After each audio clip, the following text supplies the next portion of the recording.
सामने आया है। G20 का भारत की अगुवाई में ग्लोबल साउथ को मौका मिला है। G7 से ज्यादा ग्लोबल साउथ की जीडीपी है। यहां पर यह भी कहा गया है G20 में आंतरिक सुधार हो रहा है। दरअसल ये जो तमाम बातें हैं, ये रूसी विदेश मंत्री की ओर से बयान सामने आया, जहां उन्होंने तारीफ की है और ये कहा है दरअसल कि भारत की अगुवाई में ग्लोबल साउथ को यहां पर मौका मिला है और इससे आंतरिक सुधार हो रहा है। G7 से ज्यादा ग्लोबल साउथ की जीडीपी है, लिहाजा यहां पर यह भी कहा गया कि G20 में आंतरिक सुधार की बात यहां पर कही गई है और यह भी कहा गया दरअसल कि भारत की अगुवाई में ग्लोबल साउथ को यहां पर मौका मिला है। यानी कि जिस तरीके से यहां पे बड़ी बात उनकी ओर से कही गई है। और इस बीच एक और बड़ी खबर आपको बता दें, और ये बड़ी खबर आ रही है। बड़ी खबर ये कि G20 समिट पर रूसी विदेश मंत्रालय की तरफ से विदेश मंत्री ने बयान दिया और कहा है पश्चिम का यूक्रेनी एजेंडा फेल हुआ है। यूक्रेन ने खुद अपने इलाके खोए हैं। नई दिल्ली घोषणा पत्र बहुत संतुलित है, ये कहा गया है। तो ये बता दें आपको कि पश्चिम का यूक्रेनी एजेंडा फेल रहा है, ये कहा है लावरोव ने। यूक्रेन ने खुद अपने इलाके खोए हैं। नई दिल्ली घोषणा पत्र बहुत संतुलित रहा है। तो ये बहुत बड़ा स्टेटमेंट G20 समिट पर विदेश मंत्री की तरफ से दिया गया, रूस के विदेश मंत्री की तरफ से दिया गया। ग्राउंड पर लगातार एक बड़ी टीम हमारे साथ जुड़ी हुई है। जिस न्यू दिल्ली डिक्लेरेशन की बात लगातार की जा रही थी, लेकिन अब रूस की तरफ से विदेश मंत्री का यह बयान अपने आप में बहुत कुछ कहता है। सलोनी। बिल्कुल गायत्री, देखिए तमाम सहयोगी हमारे साथ में यहाँ पर जुड़े हुए हैं और जैसे हम उस घोषणा पत्र की बात लगातार कर रहे थे अनामिका, सलोनी और सुमित की कैसे संतुलित उसे रखा गया है। अब रूस की तरफ से यह ऑफिशियल स्टेटमेंट G20 की बैठक के बाद आ चुका है कि बेहद संतुलित वो घोषणा पत्र रहा और यूक्रेन का जिक्र भी, भारत ने शांति का संदेश दिया। यूक्रेन का जिक्र भी रूस के जो विदेश मंत्री वो करते हुए नजर आए कि यूक्रेन ने अपने बहुत सारे इलाके खुद खोए हैं। युद्ध का जिक्र उन्होंने एक बार फिर से किया, लेकिन भारत ने बिना नाम लिए सीधा ये संदेश दिया था कि युद्ध बिल्कुल नहीं होना चाहिए, टेबल पर बैठकर बात हो। और इसके अलावा सृष्टि, हम लोगों ने इस पूरे भारत मंडपम जो हम इस मीडिया सेंटर में हैं, उसके आसपास शिल्प बाजार भी हमने उसका भी जिक्र किया, जो डिजिटल इंडिया का और आरबीआई का एक स्टॉल लगा हुआ था। आरबीआई से ये बताया गया कि हमारे आरबीआई का जो स्टॉल था उसमें सुमित और सलोनी ये बताया गया था सृष्टि कि किस तरीके से हमारे बैंक्स और हाईटेक हो रहे हैं, साथ ही डिजिटल पेमेंट से किस तरह से उन्हें कनेक्ट किया जा रहा है, यानी पेटीएम यूपीआई का जो भी मोड है उससे, और बैंक किस तरीके से हो रहा है। और लोगों को आसान भाषा में हमने भी बात करके बताया अभी सभी एक्सपर्ट से सलोनी कि कैसे लोग यूपीआई इस्तेमाल कर सकते हैं और फ्रॉड से भी बच सकती हैं, भी बताया गया।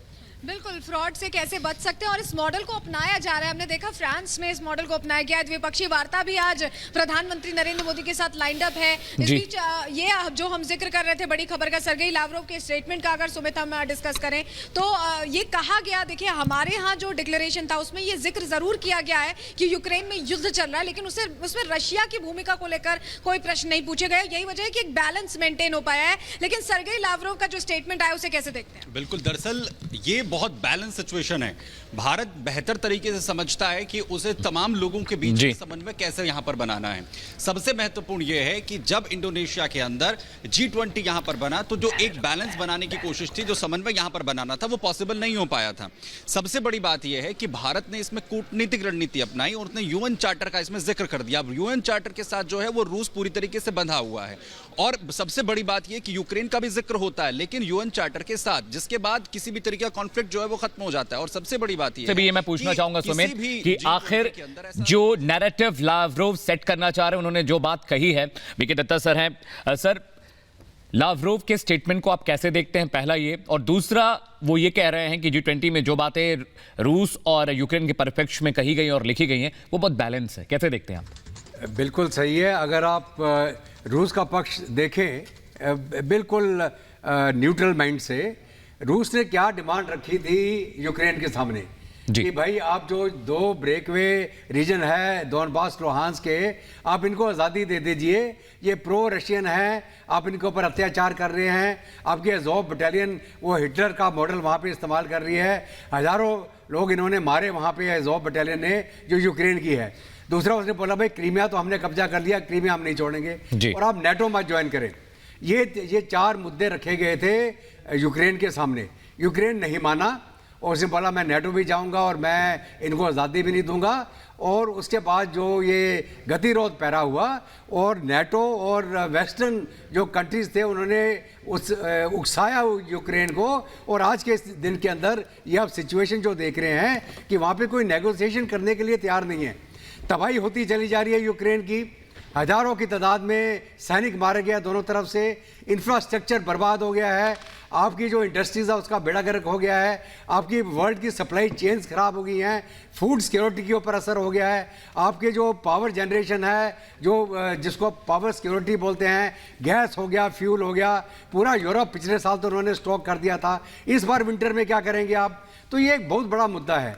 तो ये जो चर्चा चली है, इसके बाद जो G20 के अंदर हमने UN चार्टर को कोट किया है, UN चार्टर एक सेल्फ एक्सप्लेनेटरी उसके अंदर डेफिनेशन देता है भाई किसी भी मुल्क को किसी दूसरे मुल्क के ऊपर हमला नहीं करना चाहिए, कोई कब्जा करने की चेष्टा नहीं करनी चाहिए, जो बातचीत है वो नेगोशिएशन से आप करें।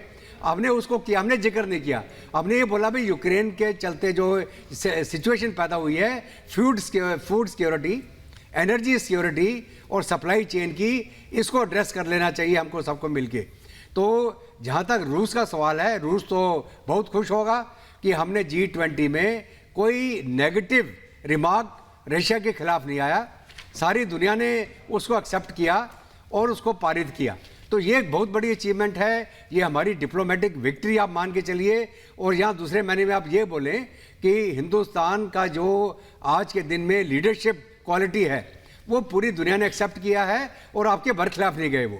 तो ये एक मतलब अगर आप मेरी तरफ से बोले तो एक बहुत बड़ा सक्सेस है भारत के लिए, हमारे प्रधानमंत्री के लिए, हमारी मिनिस्ट्री ऑफ फॉरेन अफेयर्स के लिए, जिन्होंने ये लैंग्वेज का जो जोड़ तोड़ करके। और सर ये बहुत बैलेंस स्टेटमेंट है, बिना कंट्रोवर्सी में से पढ़ते हुए, किनारे हटते हुए बहुत बैलेंस स्टेटमेंट भी है, जहां पे इस बीच बड़ी खबर आ गई जहां पे पश्चिमी देशों ने अपना वादा पूरा नहीं किया, ये यहां पर कहा गया है लावरोव की ओर से। और ये भी कहा गया दरअसल कि $100 बिलियन की मदद का वादा यहां पे अधूरा रह गया। ये भी कहा गया, उनकी ओर से कहा गया कि विकासशील देशों की मदद नहीं की गई। लावरोव ने यहाँ पे बड़ी बातें कही हैं पश्चिमी देशों को लेकर के, और ये भी कहा कि पश्चिम ने वादा पूरा नहीं किया। और ये भी कहा गया कि दरअसल 100 बिलियन का वादा यहाँ पे जो किया गया था वो भी यहाँ पे अधूरा रह गया। तो लावरोव एक एक करके जिस तरीके से अपनी बात कह रहे हैं उसमें इसमें बड़ी बातें कही कि पश्चिमी देशों को लेकर, और ये कहा गया कि दरअसल जो विकासशील देश थे उन्होंने मदद नहीं की, वादा पूरा नहीं किया पश्चिम ने।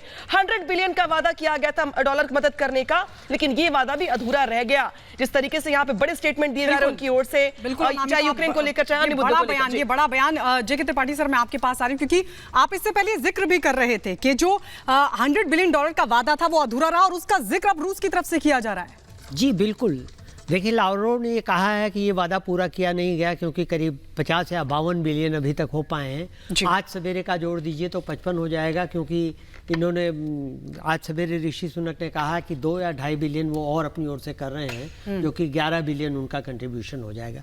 लेकिन देखिए लावरोव ने जो ये कहा है कि ये बड़ा सेटिस्फैक्ट्री रहा, हाँ, तो एक और आप ये कह रहे हैं सेटिस्फैक्ट्री रहा, दूसरी ओर कह रहे हैं ये वादे वो वादे नहीं पूरे किए गए।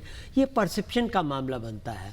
और मजेदार चीज ये है कि ये सेटिस्फैक्ट्री, वो सीधे वेस्ट कंट्रीज को टारगेट कर रहे हैं। वो कह रहे हैं कि वेस्ट कंट्रीज ने अपना वादा पूरा नहीं किया, इन्होंने यूक्रेन का एजेंडा फेल रहा। ये कह रहे हैं यूक्रेन का एजेंडा फेल रहा इसलिए, और ये सेटिस्फैक्ट्री रही कॉन्फ्रेंस, और कॉन्फ्रेंस का आउटकम जो स्टेटमेंट हुआ।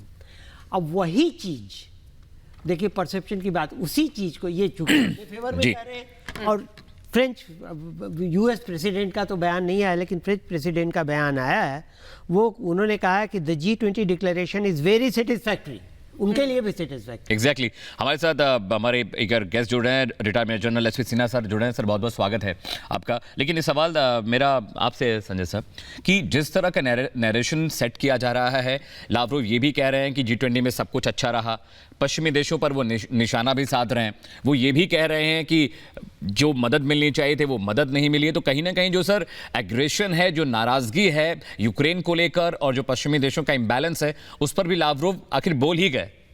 नहीं, देखिए ऐसा है कि लावरोव के प्रेस स्टेटमेंट पर काफ़ी सभी लोगों की नज़र थी जी, क्योंकि आज एक तरफ से रशिया यूक्रेन युद्ध चल रहा है, दूसरी तरफ से जो स्टेटमेंट आया है उसमें रशिया ने अपनी रजामंदी दी हुई थी, तभी वो साइन हुआ स्टेटमेंट मिलके, यानी क्योंकि इन्होंने ओके दिया था। तो अब नेचुरली उन्होंने स्टेटमेंट की तारीफ की है, लेकिन जहां पर भी कुछ सवाल आए हैं और वो उस बात से नहीं चूके हैं कि रशिया यूक्रेन युद्ध में यूक्रेन के ऊपर नेचुरली उन्होंने अपना रशिया का स्टैंड रखना है कि हम सही हैं, यूक्रेन गलत है और यूक्रेन ने खुद ही अपने एरिया खोए हैं, उनकी गलती है, इसी वजह से उनके एरिया पर हमने कब्जा करना पड़ा है और उन नेटो से क्यों मिल रहा है। तो नेचुरली वो अपना रशिया का स्टैंड रखेंगे। दूसरी बात, आज वो $100 बिलियन वाली बात भी कह रहे हैं, तो ये यहाँ पर उनको एक प्लेटफॉर्म मिल गया है कि जहाँ पर कि वो इस तरह की बातें रख पाए हैं कि चाहे पश्चिम को ब्लेम करना है या यूक्रेन को ब्लेम करना है, और रशिया की जो अपनी इंटरेस्ट है उसको सामने रख के आए हैं। देखिए, इसमें हार एक कंट्री की हुई है, यूक्रेन की, क्योंकि फ्रेंच प्रेसिडेंट वादा करके आए थे कि यूक्रेन को बुलाया नहीं गया, लेकिन वो यूक्रेन की बात रखेंगे और यूक्रेन को कुछ। लेकिन जिस तरीके से सर हम पहले डिस्कस कर रहे थे कि शायद इतनी खुल के बातें ना हो, शायद इतनी खुल करके बातें ना सामने आए, कंट्रोवर्सी क्रिएट करने की कोशिश यहाँ पर ना की जाए, लेकिन लावरोव ने खुल के बहुत सारी बातें यहाँ पर कह दिया। लेकिन इस बीच बड़ी खबर आ रही है जहाँ पे जुड़ रहा है हमारे साथ तमाम सहयोगी बाहर से। सलोनी, ओवर टू यू।